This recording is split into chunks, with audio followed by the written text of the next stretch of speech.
여러분 안녕하세요. 귀에 박히는 뉴스 귓바퀴의 김다입니다.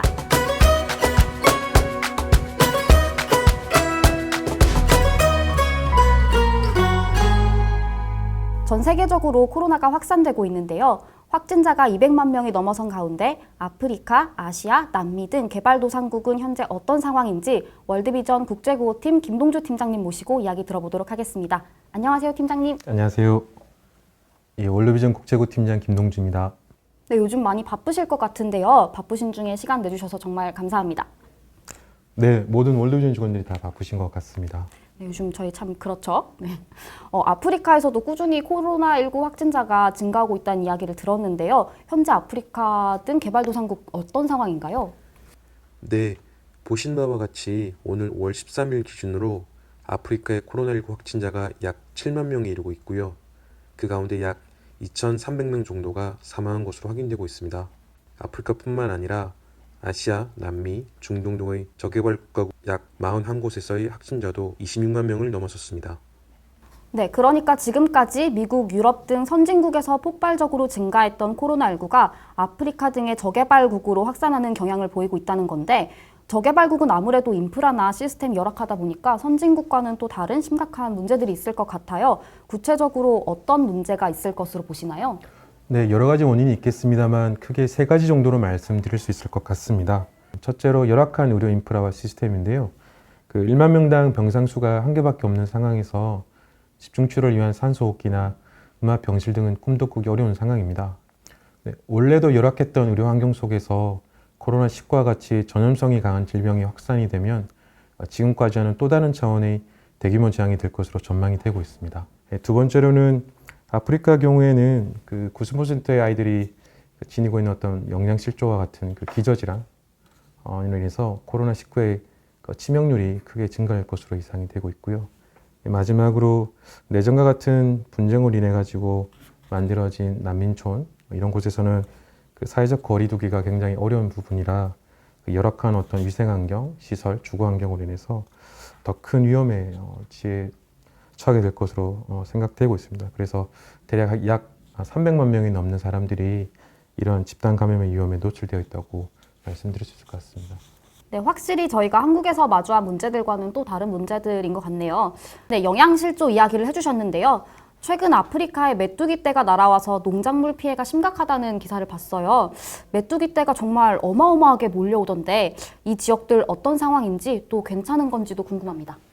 네, 이상 기후로 인해서 개체수가 비정상적으로 크게 증가한 상황 가운데 수억 마리의 메뚜기가 에티오피아, 케냐, 소말리아 등 동아프리카의 하늘을 덮고 있는 상황이고요. 아쉽게도 하루 약 3만 5천 명의 식량을 먹어치우고 있는 상황입니다. 세계 식량기구에서는 이런 메뚜기 떼의 어떤 식량 공격으로 인해서 역사상 최악의 식량위기가 될 수 있다고 경고를 하고 있는 상황입니다. 이러한 가운데 코로나19의 확산을 막기 위해서 국경 봉쇄나 이동 제한 조치 등이 내려지면 식량을 구할 수 없는 주민들의 고통이 더욱더 가중될 것으로 보고 있습니다. 실제 현지 월드비전 직원은 우리는 코로나19가 너무 무섭고 그런데 그 병 자체보다도 더 무서운 것은 배고파질 아이들이 더 늘어날 것이라고 했기 때문이라고 합니다. 이렇게 복합적인 위기에 처한 아프리카 아이들을 돕기 위한 손길이 절실하게 필요한 상황입니다. 네, 하루에 3만 5천 명분의 식량이라니 정말 상상이 안 되는 분량인데요. 우리 아이들에게 도움이 정말 절실한 상황인 것 같습니다. 이 이야기를 안 물어볼 수가 없죠. 저희 월드비전은 그럼 이 아이들을 어떻게 돕고 있을까요? 네, WHO에서 코로나 바이러스를 전 세계 팬데믹으로 선포한 다음에 월드비전도 바로 코로나 대응을 위한 대응을 시작을 하였습니다. 그래서 현재 100여 개 국가에서 약 8천만 달러, 한국 하나로 한 950억 달러의 규모로 코로나 대응 활동을 진행을 하고 있고요. 이러한 사업의 예산의 규모는 점점 더 늘어날 것으로 예상이 되고 있습니다. 대응 활동은 크게 네 가지로 구분이 되는데요. 병의 확산을 막기 위한 예방 활동, 그리고 취약한 보건 의료 체계 강화, 그리고 인력 교육, 그리고 가장 취약한 아동의 교육, 아동 보호, 그리고 식량 생계 지원 등 아동을 보호하기 위한 활동들, 그리고 마지막으로 더 많은 국제사회와 정부들이 코로나 대응을 하기 위한 힘을 모을 수 있도록 옹호 활동을 진행을 하고 있습니다.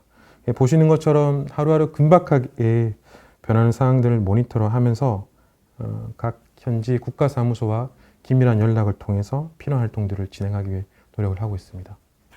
8천만 달러 규모라면 950억 원이 넘는 금액이잖아요. 정말 엄청난 규모네요.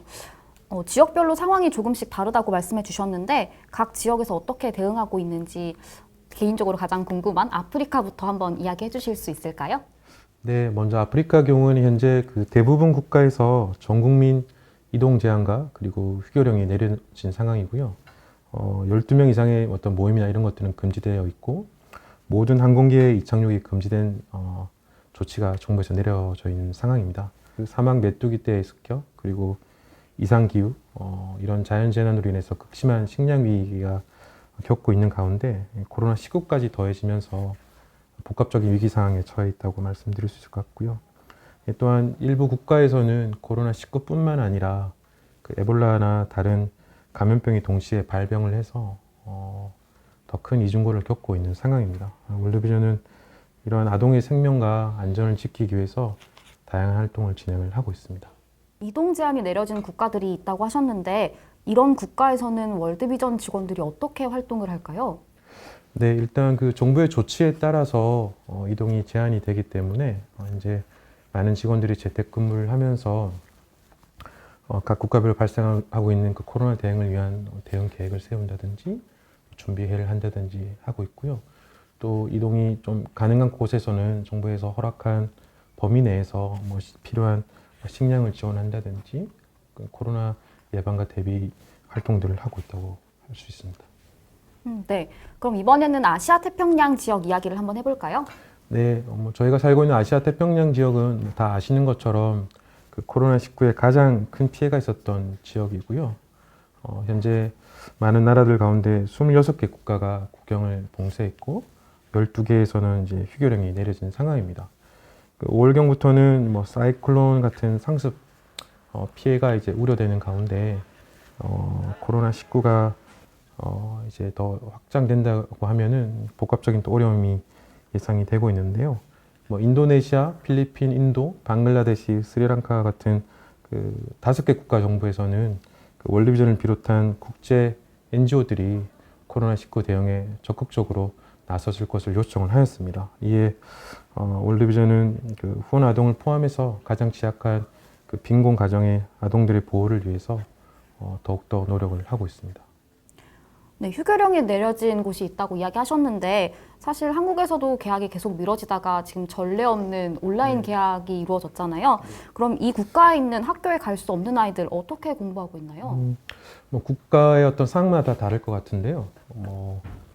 그 온라인이나 아니면 라디오를 통해서 원격 교육을 진행하는 곳도 있고요. 또 이제 학교를 방문하지 못하기 때문에 또 취약한 아동들 대상으로 학습에 필요한 뭐 기자재나 뭐 장난감 이런 어떤 사회 정서적 지원이 될 수 있는 또 물품들을 지원하는 활동들을 저희 월드비전이 하고 있습니다. 네, 이 아이들이 하루빨리 학교로 돌아갈 수 있는 날이 오면 참 좋겠네요. 네. 그럼 이번에는 중동으로 한번 넘어가 보겠습니다. 네, 그 중동은 뭐 다 아시는 것처럼 뭐 시리아 내전 뭐 이런 전쟁으로 인해서 많은 난민들과 또 국내 실향민들이 발생한 상황입니다. 또 이런 사람들에게 전염병까지 유행하게 되면서 생계 유지나 영양 관리, 또 취약한 아동들의 보호 등 여러 삶의 전반에서 더 어려움을 겪는 상황이고요. 더구나 이러한 난민과 실향민들이 살고 있는 생활 환경이 인구 밀도가 굉장히 높고 또 위생이나 뭐 의료 시설이 많이 부족하기 때문에 그 코로나19가 이제 확진자가 발생했을 경우에 그 확산 속도가 굉장히 빠르게 증가할 수 있다고 볼 수 있고요. 이에 월드비전이 뭐 보건 분야 그리고 위생 분야에서 이러한 확산 예방을 위해서 많은 보건의료 지원을 애쓰고 있습니다. 네, 사실 저희가 난민촌을 생각하면 사회적 거리두기가 거의 불가능한 상황이라고 예상을 할 수 있는데요. 그럼 이런 가운데 그래도 어떻게 사회적 거리두기를 실천하고 있을까요? 네, 저희가 지금 한국 정부의 그랜트를 받아서 사업을 진행하고 있는 그 방글라데시의 로히야 난민촌 사례를 들어서 말씀을 드리면요. 이제 방글라데시 정부에서 이제 많은 그 NGO들의 활동 가운데 허락한 그러니까 꼭 필요한 활동들을 이렇게 지정을 하였습니다. 그래서 예를 들어서 그 난민들의 어떤 생존을 위해서 필요한 식량 배분 같은 활동들은 이제 NGO들이 할 수 있도록 해서 하고 있는데요. 뭐 그럴 경우 이제 식량 배분을 하기 위해서 뭐 줄을 선다고 했을 때 사람들과의 간격을 뭐 1m 이상으로 유지한다든지 뭐 그런 식으로 진행을 하고요. 또 식량 배분을 받기 위해 사람들이 많이 모였을 때 그 사람들 대상으로 코로나에 대해서 코로나 위험을 알리고 또 코로나를 예방하기 위해서 뭐 간단한 뭐 개인 위생을 위해서 뭐 손을 씻는다든지 또 위생 시설을 이용할 때 주의할 점들 그리고 뭐 이런 것들에 대한 전반적인 교육을 또 같이 진행을 하고 있습니다. 네, 그럼 마지막으로 중남미 지역 이야기 한번 들어보도록 하겠습니다. 네, 그 중남미는 지금 최근 코로나19의 확산세가 가장 가파른 곳이고요. 이러한 확산을 좀 저지하기 위해서 역시 이제 각국 정부들이 국민들의 이동을 제한을 하고 있는데 현재 약 700만 명의 이주민 그리고 난민을 포함해서 약 7,700만 명의 사람들이 깨끗한 물을 구할 수 없는 상황이라고 합니다. 이에 월드비전은 그 개인 위생이 질병 예방에 굉장히 도움이 많이 되기 때문에 그 개인 위생의 어떤 중요한 수칙을 지키기 어려운 취약계층을 중심으로 해서 뭐 사회적 거리두기 그리고 올바른 손 씻기 등 가장 기본적이고 필수적인 어떤 위생 인식 향상을 위한 교육들을 통해서 코로나19를 예방하는 데 집중을 하고 있고 또 난민 등 또 취약계층을 대상으로 식량 배분 사업도 같이 진행을 하고 있습니다. 사실 식량 배분하면 저는 그림이 잘 머릿속에 그려지지 않는데 어떤 종류의 식량을 어떻게 배급하고 있나요? 네, 기본적으로 저희가 그 각 국가의 어떤 컨텍스트나 상황에 따라서 그 사람들이 먹는 주식을 저희가 지원을 하게 되는데 제가 현재 그 세계 식량기구랑 같이 협력을 해서 하는 사업들 같은 경우에는 뭐 기본적으로 필요한 주식, 뭐 쌀이나 콩가루는 옥수수 가루 아니면 요리하는 데 필요한 뭐 식용유, 소금 그런 것들을 이제 5인 가정을 기준으로 해서 몇 개월 분간의 식량을 지원을 하고 있습니다. 네, 정말 각 지역 상황에 따라서 월드비전이 열심히 지원을 하고 있는 것 같이 느껴지네요. 네, 마지막으로 이 영상을 보시는 분들께 한마디 해주실 수 있으실까요? 네, 그 영상을 보시는 많은 분들도 아마 코로나 때문에 개인의 일상에서 또 삶의 현장에서 여러 어려움이 있을 줄 압니다. 근데 또 지구 어느 편에서는 저희가 알지는 못하지만 정말 저희와 다른 그 출발선이 다른 사람들이 많이 있는 것 같습니다. 당연한 것들이 당연하지 않는 곳에서 닥친 재난은 혼자의 힘으로 스스로 극복하기는 굉장히 어려운 것 같습니다. 가장 취약한 빈곤 국가, 특히 난민촌, 난민 아이들, 이러한 아이들과 주민들이 코로나19와 맞서 싸울 수 있도록 여러분들의 관심과 지원이 끊이지 않도록 계속 주셨으면 좋겠고요. 저희 월드비전도 바쁘지만 더 힘내서 열심히 여러분과 함께 대응하도록 노력하겠습니다. 네, 지금까지 월드비전 국제구호팀 김동주 팀장님과 함께 개발도상국 내 코로나19 현황 그리고 월드비전의 지원 현황까지 알아보았는데요. 코로나19로 어려움에 처한 전 세계의 아이들이 풍성한 삶을 살 수 있도록 계속 많은 관심 부탁드립니다. 코로나19에 대한 이야기, 앞으로도 더 많은 이야기와 생생한 현장 영상이 준비되어 있으니까요. 구독 잊지 마세요. 감사합니다. 감사합니다. 네, 지금까지 귀에 박히는 뉴스 귓바퀴 김다희였습니다. 짧은 시간 동안 많은 소식 전해드리려고 했지만 충분하지 않으셨을 것 같아요. 여전히 풀리지 않은 궁금증을 댓글로 남겨주세요. 후원하는 아이가 사는 국가에 대한 질문, 대응 활동에 대한 구체적인 질문도 어떤 것이든 꼭 남겨주세요. 귓바퀴가 해결해드리겠습니다.